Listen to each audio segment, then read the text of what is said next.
হে জগতবাসী, আজ আমি শামীম আলী চিশতি আপনাদের সামনে একটি আলোচনা নিয়ে আসলাম। সেই আলোচনাটি হবে কি, যে আমরা একটা কথা বলে থাকি যে কাগজ কোরআন এবং দেহ কোরআন। তাহলে কাগজ কোরআনটা আমরা দেখতে পাই। কাগজ কোরআনের মধ্যে আল্লাহর কথা, আল্লাহর বাণী সুন্দর বাসে বাসে সিরিয়াল বাই সিরিয়াল বসানো আছে, সেখান থেকে আমরা পড়তে পারি। তাহলে কাগজে কোরআন লিপিবদ্ধ করা হয়েছে আল্লাহর কথাগুলো। তবে আরেকটি কথা বলা হয় যে সেই কথাটি হলো দেহ কোরআন। তাহলে দেহ কোরআন, আমরা তো কাগজ কোরআনটাকে বিশ্বাস করতে পারি, আল্লাহর বাণী অনেক কঠিন বিষয়। তো কাগজ কোরআন কিছু আছে যে মানব দেহ আল্লাহ আরো দ্বারা সৃষ্টি করেছেন, তাই এই মানব দেহটা আল্লাহর কাছে শ্রেষ্ঠ। মানুষ শ্রেষ্ঠ এই মানুষটাকে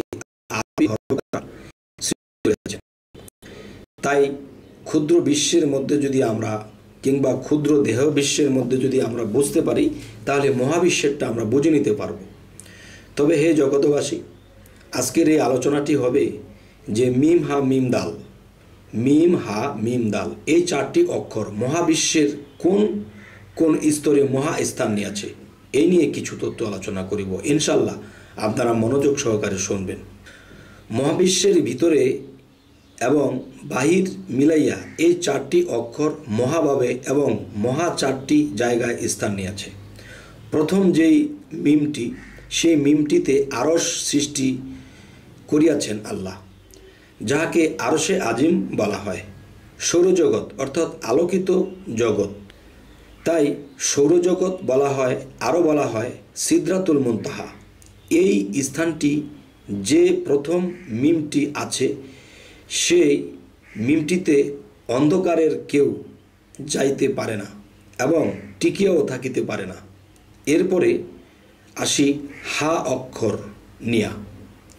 এই হা অক্ষরটির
অবস্থিত, কিন্তু বিশ্বের বাহিরে না। দাল অক্ষরটির ডিউটি হলো সমস্ত বিশ্বের ভার বহন করা। চন্দ্র, সূর্য, গ্রহ, নক্ষত্র এবং পৃথিবীর সমস্ত কিছুর বার বহন এই দাল অক্ষরটি করিতেছে।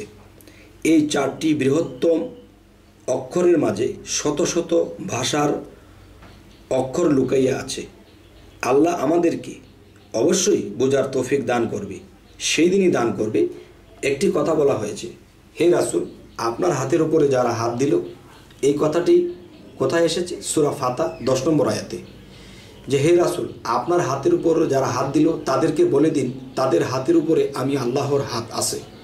তাহলে যদি কোনো একদিন মানুষ কামিল মুর্শিদের কাছে যায়, যাওয়ার পরে যখন নিজের পরিচয়পত্রগুলো পাবে এবং দেহ কোরআনকে চিনতে পারবে, তখন মহাবিশ্বের বিষয়টাকে সে জানতে পারবে, চিনতে পারবে।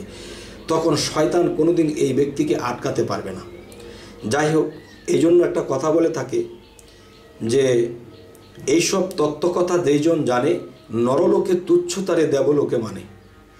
তাহলে আল্লাহ, অবশ্যই আল্লাহর কাছে আমরা সম্মানী হব যদি আল্লাহর সৃষ্টি সম্পর্কে জানি এবং সুবহান আল্লাহ বলি যে আল্লাহ তোমার সৃষ্টি কত সুন্দর, কত জ্ঞানী, তুমি মহাজ্ঞানী, তুমি সেই জ্ঞান দ্বারা এই সৃষ্টি করিয়াছ। আজ তোমার প্রতি আমরা সমস্ত সৃষ্টি এবং আমার থেকে সহকারে সমস্ত সৃষ্টি তোমার কাছে অনুতপ্ত এবং তুমি মহাজ্ঞানী, তোমার উপরে আর কারো জ্ঞান নেই। হে জগতবাসী, আজকের এই আলোচনাগুলো করার মূল উদ্দেশ্য যে মানুষ নিজেকে চিনুক। যেদিন নিজেকে চিনবে, জানবে, সেদিন মহাবিশ্বটাকে চেনা হবে। তখন নিজকে যখন চেনা হবে, তখন আল্লাহ যিনি, তিনি কীরূপে কীভাবে সমস্ত কিছু দেখতে পারবে, জানতে পারবে। তাই আজ এ কথাগুলো বলছি। আরেকটি বিষয় হলো, আমাদের এই চ্যানেলের আলোচনা যদি আপনাদের ভালো লাগে তো অবশ্যই সাবস্ক্রাইব করে রাখুন, পরবর্তীতে যেন আপনাদের সাথে আমাদের সাক্ষাৎ হয়ে যায় এবং আরও কিছু কথা আমরা লেনদেন করতে পারি, জানতে পারি, শিখতে পারি। তবে এই বলেই আজ রাখবো। সকলে ভালো থাকবেন। আল্লাহ হাফিজ।